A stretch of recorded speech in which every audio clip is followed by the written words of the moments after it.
Fala galera, aqui é o Israel Costa, sou mentor emocional, sou mentor de inteligência emocional, estou aqui para mais uma aula, no caso mais uma conversa, um bate-papo apenas. Eu quero falar um pouquinho hoje sobre quem eu era, ou no caso quem você era e quem você quer se tornar, ou quem eu era e quem eu quero me tornar. Então hoje nós vamos falar, hoje vai ser um bate-papo apenas, acredito que o vídeo será rápido. Eu sei que normalmente eu prometo isso e o vídeo nunca acaba sendo tão rápido quanto eu prometo. Mas é que quando a gente tem bastante conteúdo, a gente acaba falando bastante mesmo. Eu vou compartilhar aqui meu Evernote com vocês, para nós termos algumas coisinhas aqui que eu já tinha deixado anotada, só para eu ter um passo a passo rapidamente, tá bom? Então vamos lá. No caso, eu ainda não separei o título, mas eu vou colocar aqui, ó. Quem eu era e quem eu sou. Esse é o título de hoje. O que nós vamos fazer? Primeiro, quem você é hoje não define quem você será amanhã. Assim como quem você era ontem não define quem você é hoje. Lógico que a sua história importa, o seu passado importa. Só que as decisões que você tomou foi quem te tornou hoje. Não necessariamente tudo que você viveu. Porque se fosse tudo que você viveu, as pessoas que vivessem a mesma situação teriam o mesmo comportamento, seguiriam o mesmo padrão. Então, mais importante do que a vivência é a decisão. Mais importante do que aquilo que você viveu é a sua decisão do que você vai fazer com aquilo. Ah, se você foi fudido no passado, não significa que você vai viver uma vida fodida. Existe grande chance de você viver uma vida boa exatamente por ter sido fudido. Ou seja, você aprendeu com as fudidâncias do passado, essa palavra eu acredito que não existe, mas enfim, você aprendeu com tudo que aconteceu de ruim com você e agora você usa esse aprendizado para ter um futuro melhor. Então, não necessariamente o que aconteceu no passado vai fazer com que você defina o seu futuro. A sua decisão com o que você faz é o que define o seu futuro. Então vamos pensar sobre isso. Vamos pensar um pouquinho aqui junto comigo. E é importante, inclusive, que vocês comentem, tá certo? Siga o canal, comente. É importante porque eu quero que isso seja, de certa forma, um bate-papo. Ainda que seja um bate-papo igual o WhatsApp, sabe? Eu mando uma mensagem, vocês me mandam outra, depois no outro dia eu mando outra pra vocês, e assim fica essa troca de mensagem. Mas vamos lá. Essa história de eu nasci assim, essa história de, não, eu nasci assim mesmo, eu sou assim mesmo, né? Não importa, eu vou deixar até isso daqui um pouquinho maior. Né? Quando a pessoa pensa que, eu nasci assim, eu sou mesmo assim, né? Vou ser sempre assim, não tem nada que me mude. Então, esse negócio de eu nasci assim, na verdade é uma história, como eu costumo chamar. Hoje em dia isso não está tão utilizado, né? História. Antigamente nós falávamos que história, vou colocar aqui, ó. História é algo que realmente aconteceu. E história é uma ficção. Então, por exemplo, quando eu falo uma história, quando eu vou falar de Branca de Neve, de Cinderela, eu estou falando de história. História. Então, história, por exemplo, Napoleão, Segunda Guerra Mundial, Primeira Guerra Mundial. Isso é história, né? Guerra Fria. Então isso é história, isso realmente aconteceu. Ficção, aqui não é história, seria Branca de Neve, Chapeuzinho Vermelho, Mundial do Palmeiras. Brincadeira. Mas seriam histórias, entendeu? São coisas que as pessoas inventam, não necessariamente aconteceu. Então, a ideia de... Eu sei que vai ter gente que vai me xingar aqui, mas tá bom.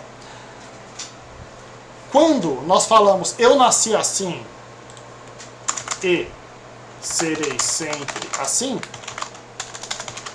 estamos falando de uma história Falta o acento. Uma história, ou seja, que eu chamo de história desmotivacional. É aquilo que você faz para justificar, algo que você inventa para justificar uma mentira. Então, a história desmotivacional é usada para justificar uma mentira.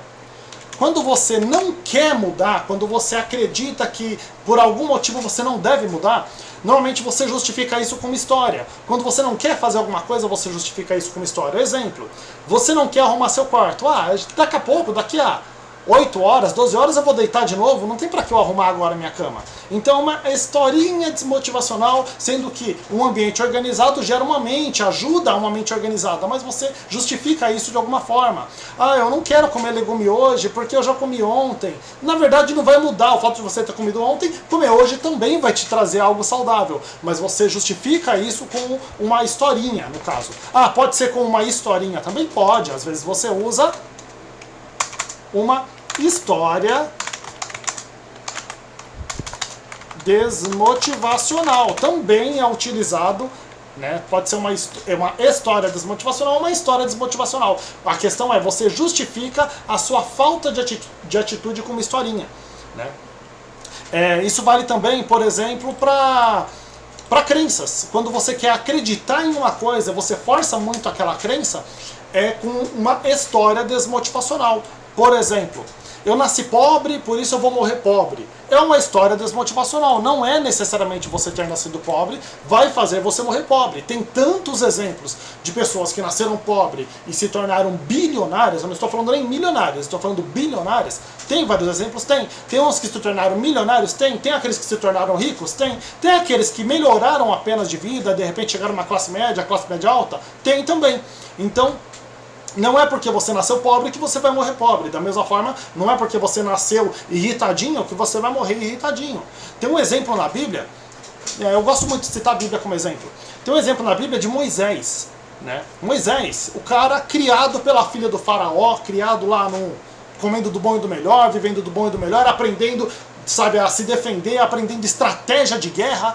E quando ele viu um outro egípcio maltratando uma israelita, ele foi lá e matou o cara. Desceu a porrada no cara. Mas ele é conhecido como o cara mais manso da Bíblia.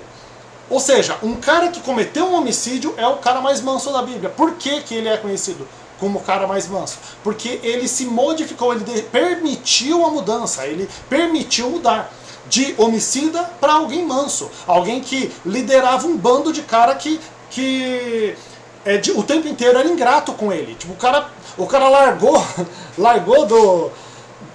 de ficar lá no Egito. Ele poderia, talvez ele não sucedesse Faraó, mas ele teria um posto elevado lá no Egito, sabe? Ele poderia ter ficado como governador do Egito, sabe? Uma posição extremamente elevada, mas ele preferiu largar tudo por um povo que normalmente se voltava contra ele, direto se voltava contra ele, um povo ingrato. E mesmo assim, ele chegou uma vez e falou pra Deus: se você vai abandoná-los aqui, risca meu nome do livro da vida. O que ele estava querendo dizer? Mano, eu tô com os caras. Tipo, Deus, eu tô com os caras, eu tô com eles, não importa que eles são ingratos, eu tô com eles, eu amo esse povo, eu faço parte deles, a minha mãe verdadeira era israelita e eu amo esse povo. Eu quero isso. Lógico que Deus não ia abandonar, e lógico que essa chantagemzinha de Moisés, Deus encarou apenas como uma infantilidade da parte dele. Mas é uma forma de mostrar como as pessoas elas podem mudar. Um cara que era um homicida se tornar alguém manso, conhecido como a pessoa mais mansa. Então, você vê várias histórias, tanto na Bíblia como fora delas, de pessoas que tiveram essa mudança. Essa mudança interna, e talvez até você mesmo. Você é a mesma pessoa que você era antes? Pensa bem no seu eu do passado. Pensa em você há 2 anos atrás. Será que você tem os mesmos comportamentos? Quanta porrada você não tomou e de repente isso modificou seu comportamento?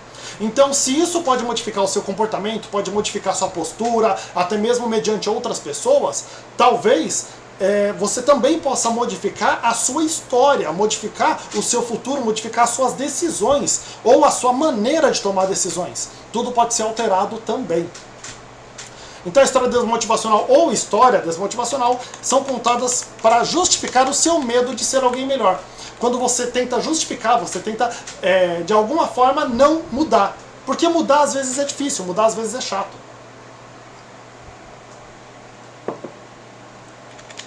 Vamos lá. Vou deixar aqui em negrito para ficar bonitinho. Será que funciona aqui? Funciona, o Ctrl B funciona aqui também. Então vamos lá. Por que temos medo de sermos melhores? Vamos pensar aqui. Pois vão exigir mais de nós, é simples. Quando você é alguém melhor, quando você melhora, quando você é alguém que é melhor do que ontem, vão exigir mais de você, isso é normal. Um exemplo, lembra da sua época de escola. Por que o aluno mais inteligente, quando ele tirava um 8, a professora falava, poxa, eu não esperava isso de você, achei que você ia tirar um 10. Mas tem outro lá que ela estava elogiando porque tirou um 5. Por quê? Porque antes ele tirava 3. Ou seja, o que tirava 3 melhorou e agora está tirando 5. O que tirava 10, agora que está tirando 8, está melhor do que quem tirava 5. Mas ele piorou mediante a quem ele era. Então, quanto melhor você é, mais vão esperar de você e está tudo bem. Por que as pessoas criam tanta expectativa? Eles criam expectativa porque eles olham e veem o seu potencial. E às vezes eles têm uma estimativa de potencial acima de quem você é. Tá? Por isso que você não tem que viver para agradar os outros. Tipo, vão exigir mais de você. Foda-se. Foda-se a expectativa que eles têm de você. Foda-se o que eles pensam a seu respeito. Não importa. O que importa é o que você pensa de você mesmo. Não importa o que eles pensam de você, não importa o que eles querem de você, não importa a forma que eles querem que você se comporte. Isso não importa. Porque as pessoas, eles querem que você viva a vida que eles não têm capacidade de viver. Mas quando eles veem você sobressaindo, primeiro vem o quê? Vem a zoeira, vem a chacota, depois vem a pena achando que você está se ferrando, aí depois que você consegue alcançar, aí vem a admiração. Mas demora para vir a admiração, no começo você toma porrada mesmo. Toda vez que você está tentando ser melhor, ou eles vão exigir mais de você, coloquei aqui, vão exigir mais de você. Ou eles vão exigir mais de você, ou eles vão tentar te subestimar. Acreditar que você não consegue. Quanto melhor você vai, eles não querem. Porque eles não querem que... A maioria das pessoas, eles ficam com aquela inveja. Poxa, eu tava junto com esse cara, eu tava no mesmo patamar. E olha onde ele tá e olha onde eu tô. De repente, beleza, agora você é um milionário. E a pessoa que estudou com você, que às vezes fez mais faculdade que você, de repente estudou mais que você, ela olha e está ganhando lá um salário de 5 mil, enquanto você está tirando lá seus 40, 50 mil por mês. Então, ele olha pra você e fala, poxa, mas eu acreditava que ele tinha menos capacidade do que eu, e olha onde ele tá, e olha onde eu tô. Então isso dói às vezes, quando a pessoa pensa, e talvez você já tenha até pensado isso. Você olha lá o Instagram, muitas vezes, de alguém, e fala, caramba, essa pessoa aí tá curtindo, tá viajando, parece que viaja todo mês, né? Tem gente que pega...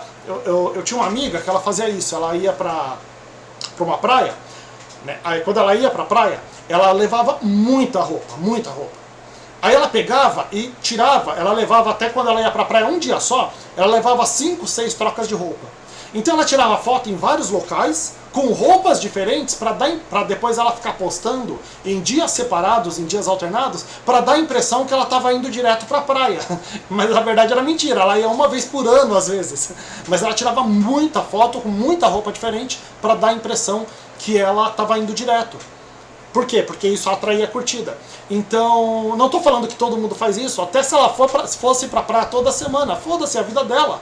Eu tenho que me guiar pela minha vida. Eu estou hoje melhor que ontem? Ótimo.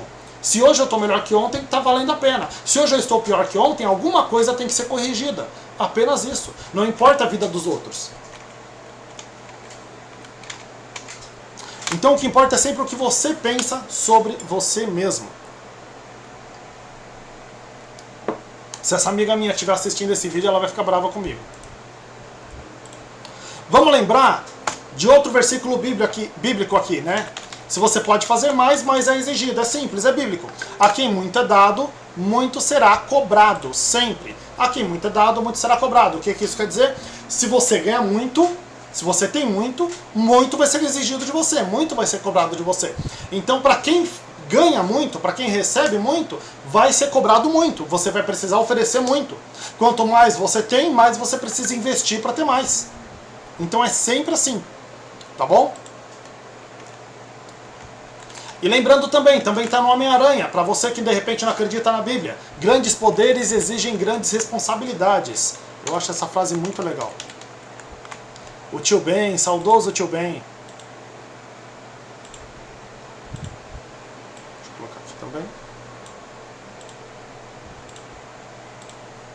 Então, seja pela Bíblia, seja pelo Homem-Aranha, são verdades que são ditas. Ah, eu não quero acreditar em nenhum dos dois. Foda-se. Eu vou falar o que eu achar que eu tenho que falar. Eu sei, às vezes eu sou meio grosso mesmo. Por que eu sou grosso, gente? Porque eu tô cansado desses caras que ficam te alisando, sabe? Eles ficam alisando você no YouTube, alisando você no Instagram e não falam a verdade. Tá? Então eu vim aqui agora pra falar a verdade. Eu não tô nem aí, mas a inteligência emocional você tem que ser zen. Você tem que... Zen o caralho, você não tem que ser zen. Inteligência emocional não é isso. Inteligência emocional não é você ficar zen, você ficar calminho o tempo inteiro. É você usar a sua emoção, o seu sentimento, para fazer a coisa certa, para fazer aquilo que você quer. Algumas vezes vai precisar da raiva, algumas vezes vai precisar da tristeza. Porra, de repente um parente seu morreu, você vai ficar zen, você vai ficar tranquilo, na boa? Não, é para chorar muitas vezes sim. É para chorar, é para gritar, sabe? É para presenciar, estar ali 100% no luto. Para depois de ter vivido o luto, você conseguir seguir em frente. Então o momento de chorar é para chorar, o momento de rir é para rir. Gargalha no momento de rir. Eu amo stand-up comedy, por exemplo. Eu amo stand-up comedy, é algo que eu gosto muito. Eu já fiz stand-up comedy. Mas eu gostava tanto que eu dava muita risada, eu curtia mesmo. A coisa que eu mais gostava era quando o cara do palco começava a tirar sarro, começava a me aloprar. Mano, é pra me aloprar mesmo, é pra zoar mesmo, tira sarro mesmo. Sabe? Eu lembro, teve um stand-up que eu fui, da Nani People. Cara, que stand-up sensacional. Pra mim, até hoje, acho que o melhor que eu fui. Eu já fui em vários stand-ups de muita gente famosa, muita gente que tá aí na TV, inclusive. Mas o da Nani People, pra mim, foi o melhor. Ela foi fantástica. E qual é o maior diferencial assim, do stand-up? É porque ele pode falar a verdade de uma outra maneira. E quanto mais verdade aquilo que ele fala, mais engraçado é. Ele pega a veia do humor, ele joga um pouquinho às vezes de acidez na verdade. E eu acho isso fantástico. Então, aquele momento é um momento de rir. Aí se eu vou em outro local, se eu vou num velório, aquele momento é um momento de chorar, é um momento de abraçar, é um momento de estar acompanhando, não é momento de rir. Apesar que tem sempre aquele grupinho que fica contando piada no velório, mas não é momento de rir. Um momento em que de repente estão fazendo mal para alguém que você ama, não é momento de rir, nem é momento de chorar, é momento de se irar. É momento sim de ficar, não perder a cabeça, são coisas diferentes. Mas sim, aquele momento é um momento de você levantar a voz, de você tomar uma postura. E ter ira sim, não tem problema. Você só não pode perder a cabeça. Você tem que estar consciente do porquê você está se irando e qual a consequência daquilo. Mas é momento de ira. Então todos os sentimentos, eles têm momento certo para serem sentidos. E é isso que eu procuro fazer. Quando é pra eu ficar puto, eu vou ficar puto. Quando eu não for pra ficar puto, quando for pra contar piada, eu vou contar muita piada. E tá tudo bem. Vamos lá. Mas para melhorar é necessário fazer o seu melhor com o pouco que tem. Quando... isso daí é colocado também na Bíblia. Fostes fiel no pouco, sobre o muito eu te colocarei. Isso aqui é aquela pessoa que quando tem pouco, mesmo assim ela mantém, ela contribui, ela é fiel. E eu não estou falando aqui de dízimo e oferta, foda-se isso, não foda-se, não é bem foda-se, mas não é disso que eu estou falando. Não é disso que eu estou falando. Eu estou falando, não importa agora dízimo e oferta, eu estou falando fostes fiel. Sabe aquela pessoa que muitas vezes tem pouco, mas ele ajuda o próximo mesmo assim? Sabe? Sabe o que Deus está falando? Eu falo, mano, você está contribuindo, você está ajudando as outras pessoas, você está, mesmo não tendo muito, você está ajudando o próximo. Tá? Continua perseverando, continua seguindo em frente, que um dia você vai ter bastante. É isso. É fazer o bem, não fazer o bem como uma troca. Ah, eu vou fazer o bem pra ter isso. Não, isso não é fazer o bem, isso é uma transação comercial. Esse negócio de tentar negociar com Deus é uma transação comercial. E Deus não é, um negociante, tá ligado? Não é um negociante. Então, não adianta você querer negociar com Deus. Agora, se você faz o bem de coração, um dia você vai ter muito. Eu acredito muito nisso. Eu acredito nisso. Se você não acredita, problema seu. Não tem problema nenhum. Não é problema meu, é isso que eu estou dizendo. Quando eu digo que é problema seu, é porque não é problema meu. Eu vou falar o que eu acredito. Se você não tem a capacidade de fazer o bem, de ajudar, de se doar com o pouco de recurso que tem, quer muito pra quê? É simples. Se você não consegue fazer o que você... Sabe, se você não consegue fazer o bem com pouco, quando você tiver muito, você também não vai fazer. Não adianta falar, ah não, quando eu tiver muito, eu não aguento ver os meus amigos, eu não vou aguentar ver os meus amigos passando necessidade, então eu vou pra Paris para não precisar ver meus amigos, só se for assim. Porque se você for pensar que você vai ajudar quando você tiver muito, se você não ajuda quando tem pouco, você não vai ajudar quando tiver muito. Você vai ver pessoas passando fome e você não vai dar um pão. Não vai, não adianta falar que vai, que não vai. Não adianta falar que vai, que não vai. Então pra que você quer muito? Se você quer muito pra não fazer o bem, se você quer muito pra só cuidar de você mesmo, cara, você não merece muito. Não merece.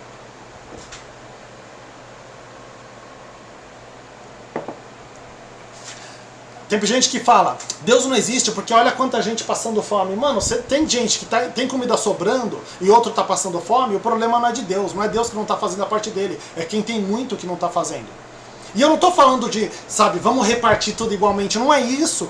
Mas se cada um fizer um pouquinho, esse pouquinho já supra a necessidade de todos. Pelo menos não vai ter gente passando fome, pelo menos não vai ter gente se ferrando tanto. Se tem gente passando fome e outro tem demais, alguma coisa está errada.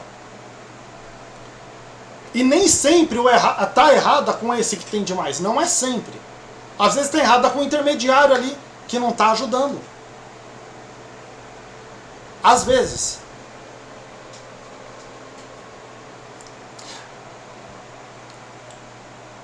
Eu costumo falar que a pessoa não faz sentido ela ter muito se for para ela ser irrelevante para um mundo melhor. Pessoas irrelevantes não merecem ganhar muito. Pessoas irrelevantes... Quem é irrelevante com pouco, é irrelevante com muito. Entendeu? Eu nem me associo com pessoas assim. Ah, mas ele é bilionário. Também, não tô nem aí. Eu não me associo com pessoas que são irrelevantes para o mundo. Nem atendo, para ser sincero. Muitas vezes eu não atendo. Pessoas que são irrelevantes para o mundo, eu não faço questão, às vezes precisa de uma terapia, precisa de uma palestra. Se eu tenho certeza, sabe? Se eu sinto essa energia ruim da pessoa, não faço questão não. Tem coisas para mim que valem bem mais que dinheiro. Reconhecer quem você foi e quem você tem sido é o primeiro passo para ser alguém melhor. Então, quem você foi? Vamos pensar, eu era um fracassado. Vamos pensar nisso. Eu era um fracassado. Eu era um derrotado. Eu era deprimido. Eu era um frustrado. Ou eu estou fracassado. Eu estou deprimido. Eu estou derrotado. Vamos pensar no seguinte. Vocês entenderam que eu coloquei era e não sou. Era e não sou. Ou estou. Estou e não sou. Quando você coloca ser, é uma questão de você... daquilo ser parte da sua essência, do seu princípio, dos seus valores. Agora, estar é apenas um estado que pode e vai passar. Estou é estado. Eu estou fracassado. Eu estou deprimido. Eu estou derrotado. Amanhã eu posso não estar mais. Daqui a 1 minuto eu posso não estar mais. É importante porque o que você fala vira comunicação para sua mente. A sua mente, ela acredita muito. Vamos pensar tem aquele versículo que eu costumo falar sempre. A fé vem pelo ouvir e ouvir a palavra de Deus. O que aquilo está querendo dizer? Repetição.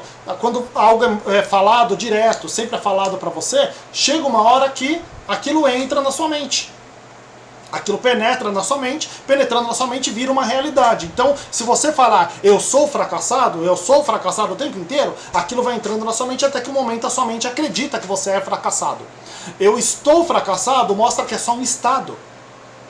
Então a sua mente percebe que é só um estado. Ah, eu estou pobre, eu estou fraco, eu estou doente. Não, eu sou pobre, eu sou fraco, eu sou doente. São coisas diferentes. Ser, vamos colocar aqui, ser é essência. Ser é essência. Estar é estado. Estado normalmente temporário. Então, quando você fala de estar, é um estado normalmente temporário. Agora, ser é essência. Sua real natureza. Então, quando você fala, por exemplo, eu sou filho de Deus, é essência, eu sou filho de Deus, né? Eu sou honesto, eu sou próspero, eu sou o máximo, eu sou incrível. Quando for algo negativo, eu estou triste. Eu estou pobre. Eu estou com ou em dificuldades emocionais.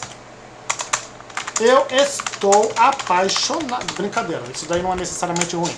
Mas ninguém também é apaixonado. As pessoas estão apaixonadas. Amor é essência, paixão é estado.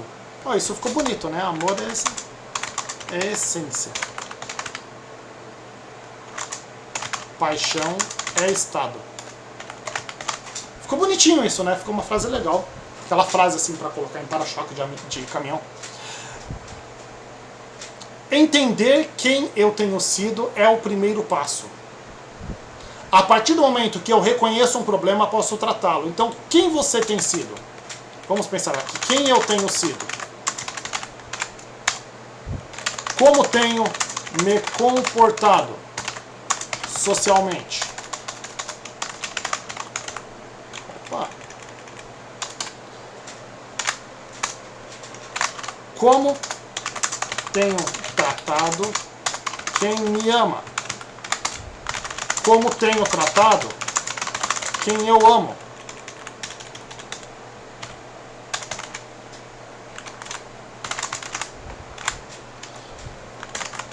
Como tenho tratado os estranhos na rua? Como tenho tratado as pessoas que me atendem nos estabelecimentos? Tudo isso define muito do seu estado atual, né? Como tenho me comportado no trabalho? Se você for pensar, quem eu tenho sido? Tenho sido alguém irritado? Tenho sido alguém teimoso? Tenho sido alguém depressivo? Ou tenho sido alguém comunicativo? Tenho sido alguém extrovertido? Extrovertido é com X? É com X. Tenho sido alguém extrovertido? Tenho sido alguém que eu estudei até a terceira série forte, gente. Forte. Tenho sido alguém brincalhão? Tenho sido alguém bonachão?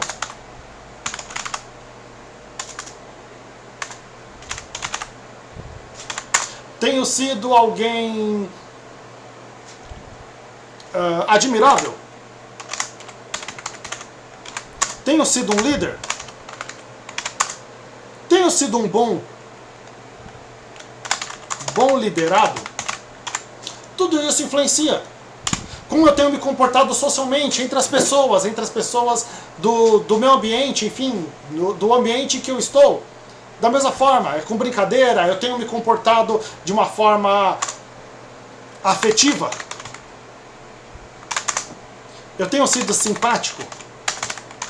Tenho sido antipático?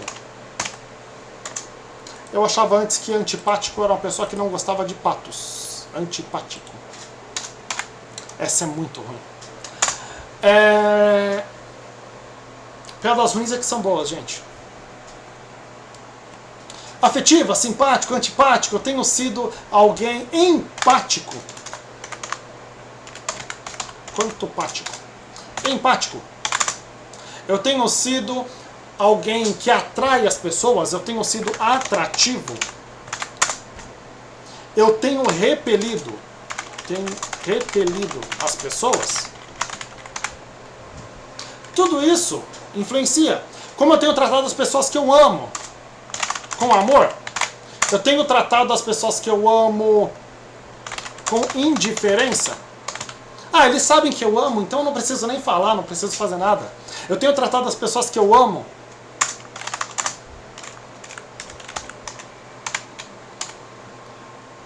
com desprezo. Eu tenho tratado as pessoas que eu amo com carinho. Entendeu o que faz diferença? Fica legal se eu fazer isso aqui, né? Deixa eu ficar. Se eu ir pulando aqui, então faço assim. Vou deixar isso mais bonitinho, né? Eu faço assim. Aqui, aqui, aqui.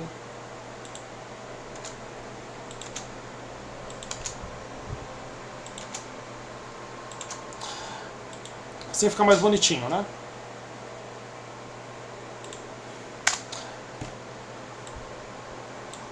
Mesma coisa. Eu vou colar isso daqui, tá bom, gente? Esse resuminho aqui da aula. Eu vou colar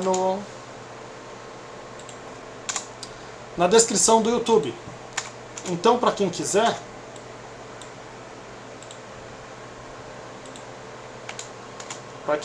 copiar, não sei se vai ser tão funcional assim, mas eu prefiro.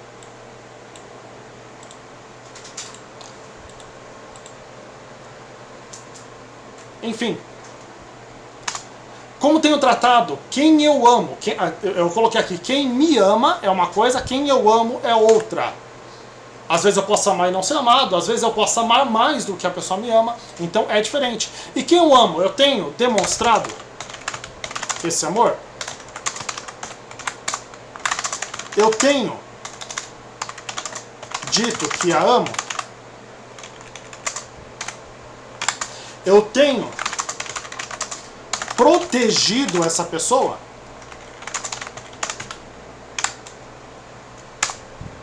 Eu tenho suportado. Quando eu coloco suportado é servir de suporte, é ser um suporte, é ajudar essa pessoa. Tenho suportado essa pessoa? Não é suportar, aturar, sabe? Suportar é servir de suporte. Eu tenho suportado essa pessoa? No que ela precisa, eu estou ali do lado dela? Como tenho tratado estranhos na rua? Tenho sido um filho da puta? Às vezes tenho. Né? Às vezes tenho. Então é bom saber. Se eu tô sendo um filho da puta, é bom olhar, é bom saber que eu tô sendo um filho da puta. É melhor do que ser um filho da puta sem saber que você é um filho da puta. Tenho sido um filho da puta? Tenho sido simpático?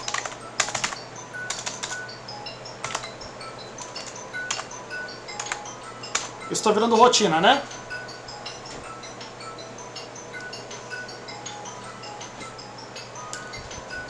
Enfim, tá virando rotina, né? Vamos lá. Calma, gente, é só um despertador. Tenho sido simpático? Tenho sido receptivo? Receptivo, ou seja, as pessoas elas estão se sentindo bem acolhidas quando eu chego perto, bem acolhidas quando eu falo com as pessoas, né? Tenho sido amigável? Então, amigável, sabe? Deixar a pessoa passar, a pessoa que... Eu tô ali, sabe, os carros todos em fila, aí alguém tá querendo entrar, eu falo, não, na minha frente não. Ou será que eu tenho deixado pelo menos um ir passando? Né? Será que eu tenho, quando eu vejo uma senhora que está com uma dificuldade de pegar um produto na prateleira do supermercado, eu vou lá e pego para ela? Coisa boba, mas que faz toda a diferença. Como eu tenho tratado as pessoas que me atendem no estabelecimento? Ah, ele tem obrigação de me atender bem. Ótimo, é verdade. Mas você tem sido um bom cliente? Entende uma coisa, você que quer ter clientes, seja o cliente que você quer ter. É um dos maiores segredos que eu aprendi. Seja o cliente que você quer ter. Você quer clientes que paguem bem pelas coisas? Pague bem pelas coisas. Ah, você quer clientes que comprem caro? Compra coisa cara. Quer cliente que compra barato? Compra coisa barata. Você é o reflexo dos seus clientes. Seja o cliente que você quer ter. Você quer clientes que te tratem bem? Você quer cliente exigente, que exija muito de você? Seja um cliente exigente. Se você é um cliente exigente, provavelmente você vai atrair clientes exigentes. E tá tudo bem. Seja o cliente que você quer ter.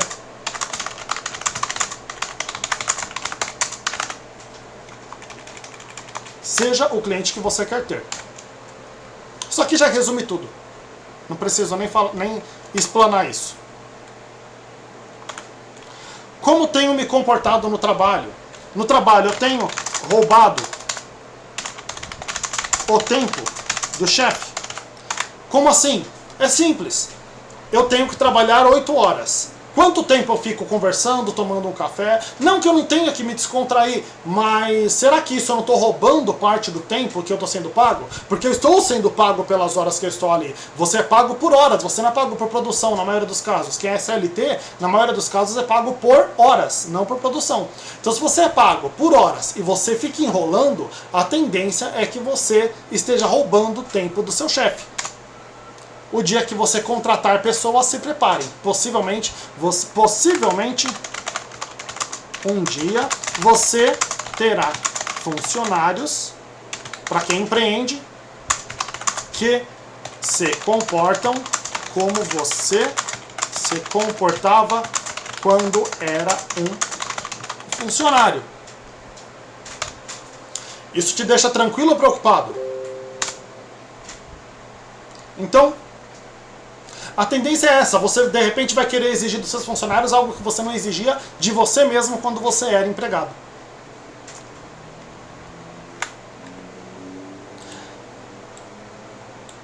Quando eu começo a fazer essa explanação, eu começo a entender onde que está o meu problema.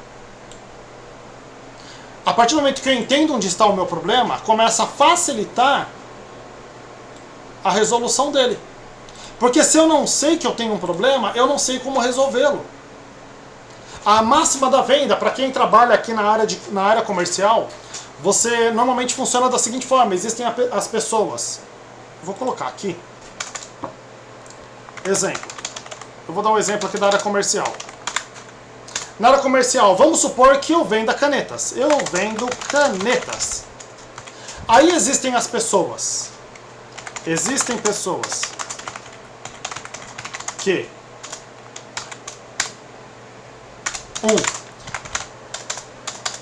precisam de canetas e estão procurando canetas. Ótimo, meu cliente ideal, o melhor cliente que tem. 2. Precisam de canetas e, aliás, precisam escrever, eu vou até substituir aqui, precisam escrever e estão procurando canetas, precisam escrever mas não sabem se querem canetas, lápis ou outro acessório. Esse é um pouco mais difícil, porque eu tenho que convencê-lo de que caneta é melhor que lápis. 3. Nem mesmo sabem que precisam escrever. Então, normalmente eu tenho 3 tipos de clientes. E tem aqueles que não precisam e eles não são clientes. Quem não precisa escrever não é meu cliente. Eu vou pensar aqui nesses 3, principalmente. Esse daqui precisa escrever, está procurando caneta. É só oferecer a caneta, falar meu preço, ele vai comprar, ótimo, fechado. Precisam escrever, mas não sabem se querem canetas, lápis, acessório ou outro. Então eu preciso mostrar para ele que caneta é melhor do que qualquer outro acessório. Nem mesmo sabem que precisam escrever. Preciso explicar para ele que ele precisa escrever. Ele ainda nem sabe, ele nem sacou. Então eu aumento o nível da consciência. Ou seja, esse aqui, só vendo. Só vender. Esse aqui eu sei que parece aula comercial, não tem, mas eu vou entrar agora na área de problemas. Esse daqui, aumentar a consciência de que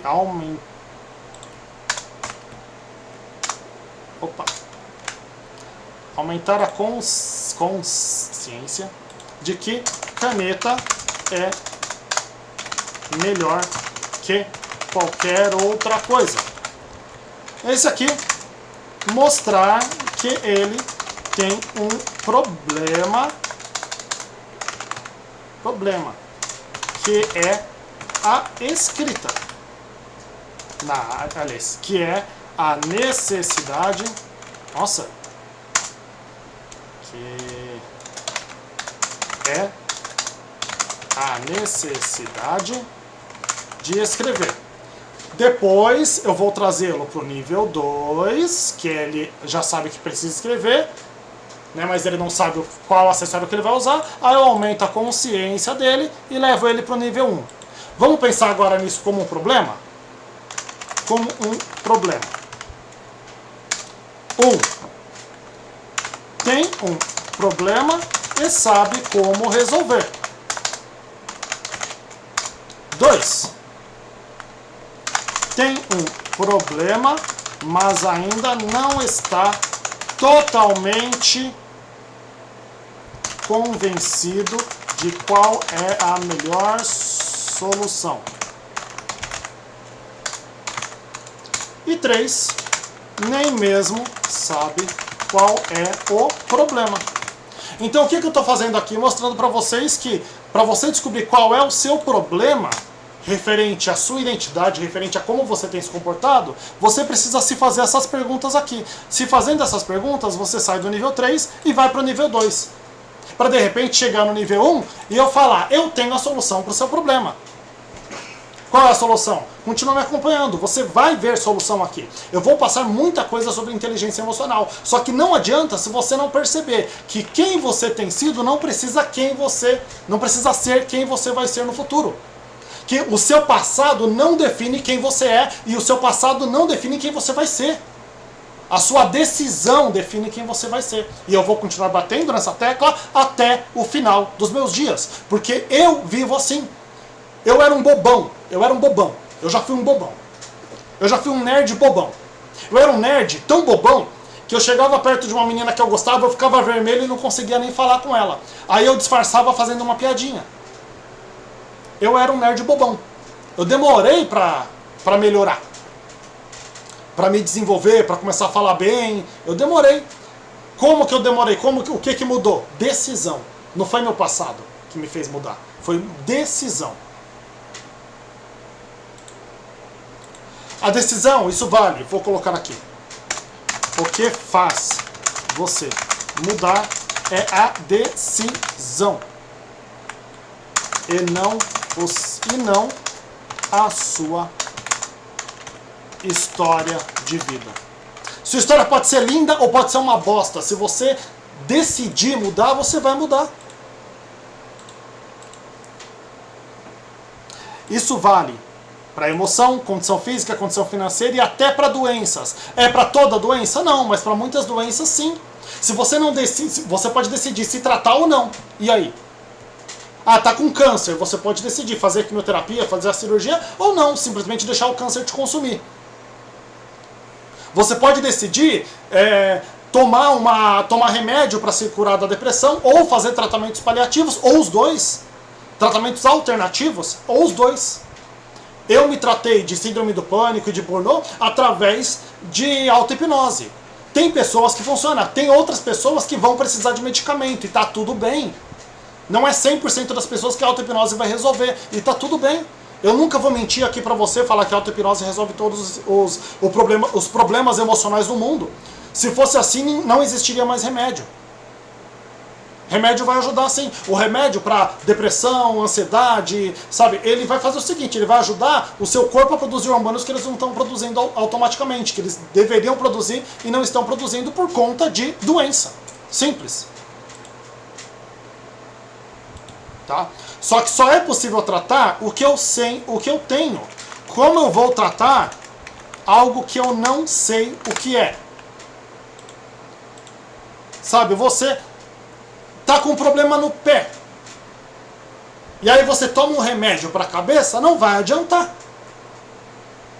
A não ser que tenha vínculo, mas você precisa saber. Sabe, eu tô com um problema viral. E eu tomo um remédio para bactéria, não vai adiantar nada. Eu preciso saber. Eu tô com um problema financeiro. Tá? Eu tô com um problema, de repente, de... teve um problema na minha casa de infiltração, precisei arrumar e fiz uma dívida. Fiz um empréstimo, fiz uma dívida. Tô lá com o empréstimo do banco. Eu preciso solucionar ou ganhando mais dinheiro ou reduzindo minhas despesas para conseguir pagar o empréstimo. Não adianta eu tentar reduzir de outra forma. Todo problema que você tem que saber qual é. Você tem que entender qual é o problema. Então, se eu não sei o problema, como vou entender a solução? Exemplo. Resposta. Igual 20. Você consegue definir se essa resposta está certa ou está errada? Não dá, né? Por quê? Porque eu não mostrei a conta matemática. Então tem uma conta matemática que a resposta é 20. A resposta está certa ou errada? Você só vai saber se eu te mostrar a pergunta. Se eu te mostrar a questão, se eu te mostrar, né, a questão matemática. Senão não adianta, não faz sentido. Então, se eu chegar aqui e falar, a conta é 10 mais 11, significa que a resposta está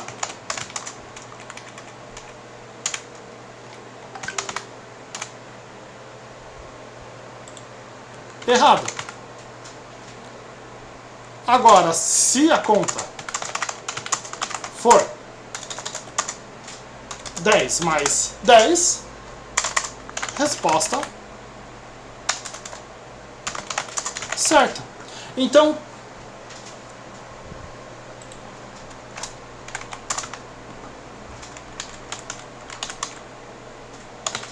a questão é, para eu saber se a resposta está certa ou está errada, eu preciso saber qual é a conta. Senão, não vai adiantar nada. Então, para tudo que eu for fazer, para toda a parte da minha vida, tanto na parte emocional, na parte financeira, na parte psicológica, na parte almática, na parte espiritual, para quem acredita, para eu resolver um problema, eu preciso saber qual é o problema. Para eu saber a solução, eu preciso saber qual é o problema. Então, por isso que eu faço toda essa explanação. E é importante que você faça também. Tá certo? Então, hoje, a aula era essa. Eu acredito que eu passei bastante do tempo que eu queria, mas eu não queria deixar nenhum ponto faltando. Então, por isso que eu explanei tanto. Tá bom? Amanhã tem vídeo novo. Tá? Esses vídeos são gravados e toda terça-feira, às 17 horas, vídeo, no caso uma aula ao vivo, tá certo? Eu faço uma aula ao vivo toda terça-feira às 17 horas, não percam, tá certo? Seria isso então, pessoal, até a próxima, um beijo no coração de todos, tchau, tchau, até a próxima.